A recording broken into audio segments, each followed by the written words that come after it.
اب ہم آپ کو ادریس علیہ السلام کے بارے میں بتاتے ہیں۔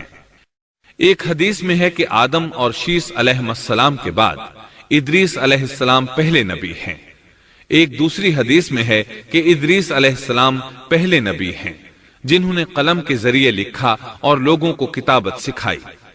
حافظ ابن کثیر نے ان کا حلیہ کچھ یوں بیان کیا ہے: پورا قد و قامت، خوبصورت، خوب رو، گھنی داڑھی، عمدہ اوصاف کے مالک، چوڑے کندھے، مضبوط ہڈیاں، دبلے پتلے، سرمگی چمکدار آنکھیں، گفتگو باوقار، خاموشی پسند، سنجیدہ اور متین، چلتے ہوئے نظر نیچی، انتہائی فکر و خوض کے عادی، غصے کے وقت سخت غضبناک، باتیں کرنے میں شہادت کی انگلی سے بار بار اشارہ کرنے کے عادی۔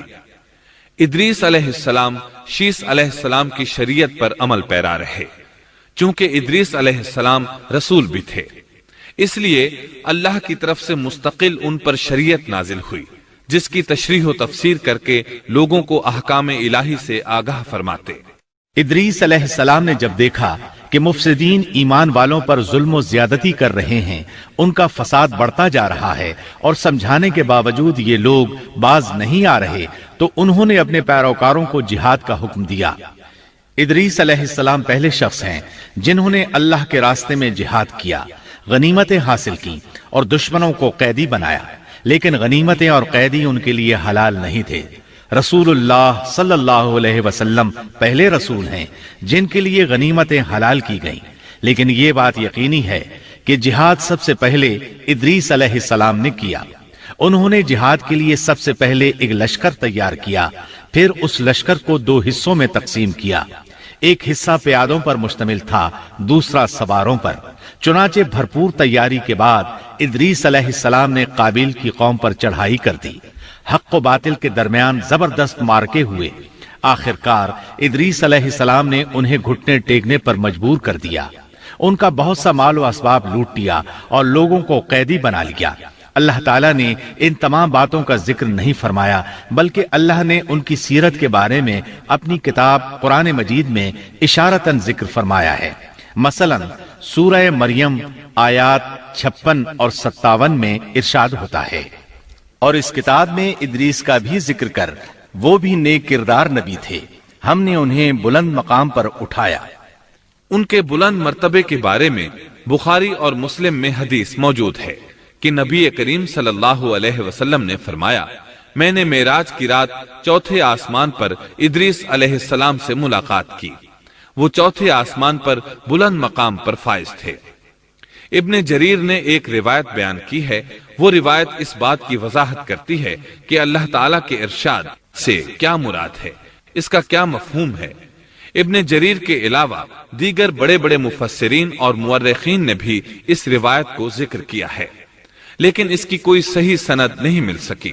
وہ روایت یہ ہے: ابن ابی حاتم وغیرہ نے اس روایت کو ہلال بن یسار سے بیان کیا ہے۔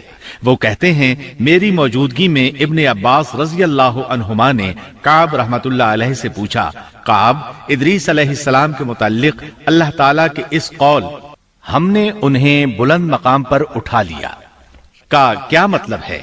تو کعب رحمت اللہ علیہ نے جواب دیا: اللہ تعالیٰ نے ادریس علیہ السلام پر ایک مرتبہ یہ وحی نازل فرمائی: اے ادریس، تمام اہل دنیا جس قدر روزانہ نیک عمل کریں گے ان سب کے برابر میں تجھے ہر دن اجر دوں گا۔